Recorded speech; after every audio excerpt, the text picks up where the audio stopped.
Pimply राज्य में राजा भीमदेव ने आज अपने दरबार में एक वैचारिक सम्मेलन का आयोजन किया था, जिसमें पूरे भारतवर्ष के विद्यालयों के सबसे उत्कृष्ट विद्यार्थी भाग ले रहे थे। सभी छात्रों के लिए दान दक्षिणा थी और जीतने वाले उम्मीदवार के लिए थी राजा के मंत्रिमंडल में मंत्री पद की कुर्सी।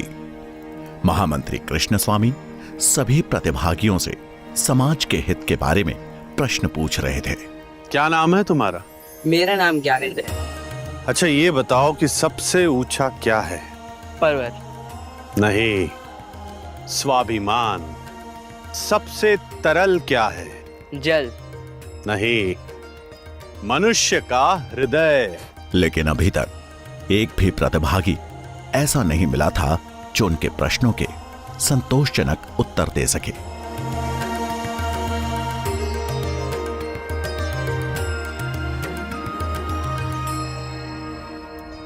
अपना परिचय दो।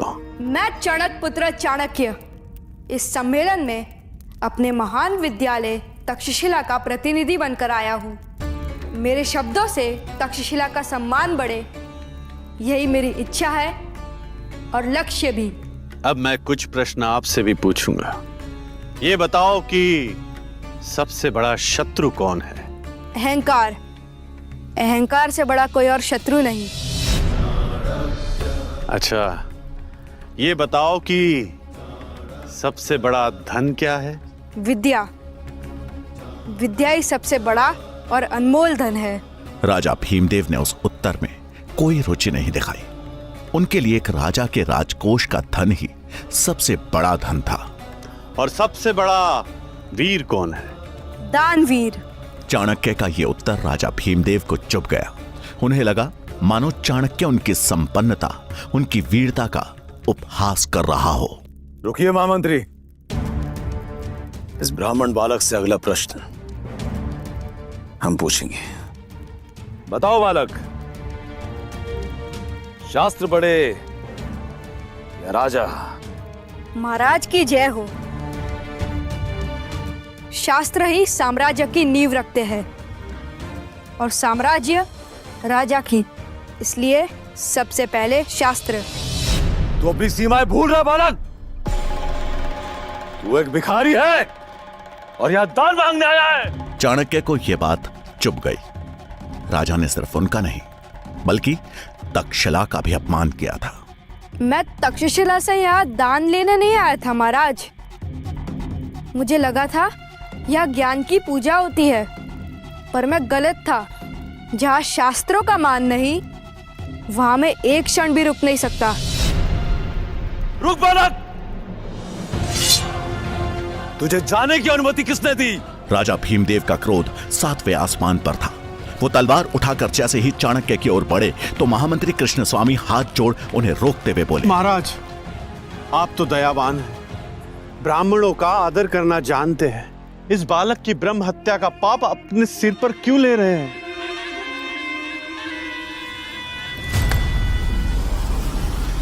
और एक बात गांठ बांध लो, अगर यही आचरण रहा तो जिस शिखा का तुम दम भर रहे हो ना, एक दिन ना तो वो रहेगी और ना ही उस शिखा को धारण करने वाला शीश।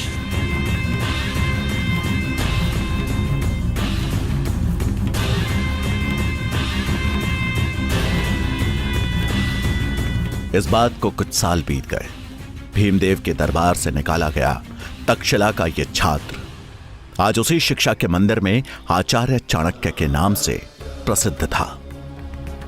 बुद्धिमान व्यक्ति अपनी बुद्धि, विवेक और चतुराई से किसी भी युद्ध में विजय प्राप्त कर सकता है। शत्रु चाहे जितना भी शक्तिशाली क्यों ना हो, साहस, संयम और बुद्धि से जीवन में किसी भी युद्ध पे विजय प्राप्ति की जा सकती है।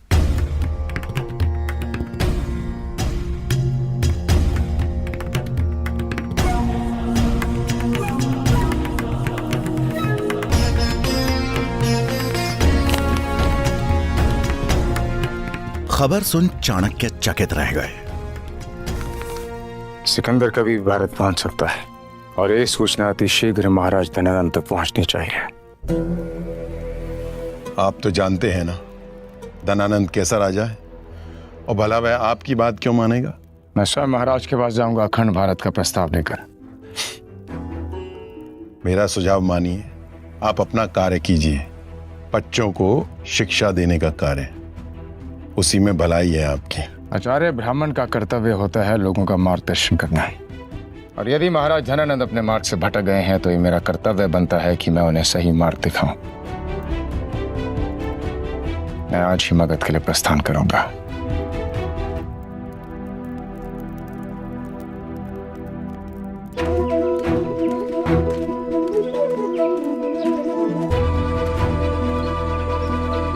चाणक्य तक्षशिला से मगध के लिए निकल पड़े और 5 दिन का लंबा सफर तय कर पहुंच गए मगध की राजधानी पाटलिपुत्र।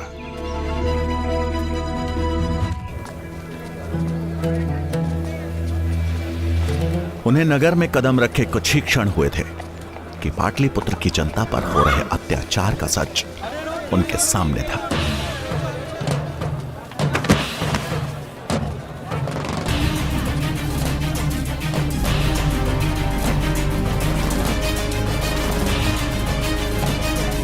नगर के चौराहे पर कुछ सैनिक फांसी के फंदे से लटकते मृत शवों को नीचे उतार रहे थे।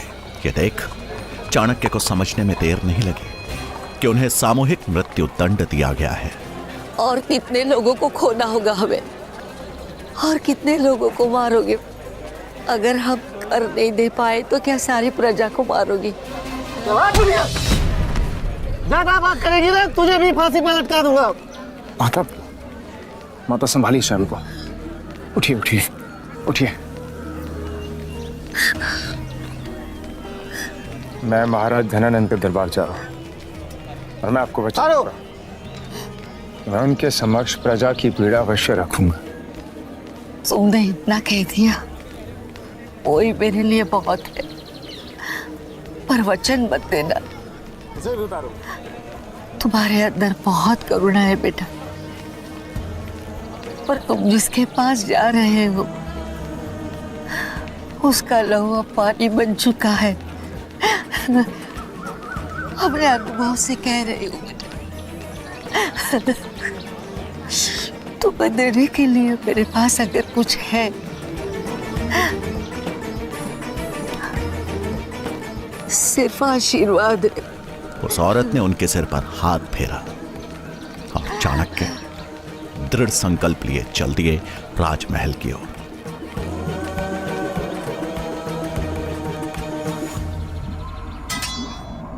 आप कौन हैं? मैं तक्षशिला का आचार्य चाणक्य हूँ। एक महत्वपूर्ण कारण हेतु मेरा महाराज धनानंद से मिलना अत्यंत आवश्यक है। महाराज अभी व्यस्त हैं, आप यहाँ प्रतीक्षा करिए, मैं अभी महाराज को संदेश भिजवाता हूँ।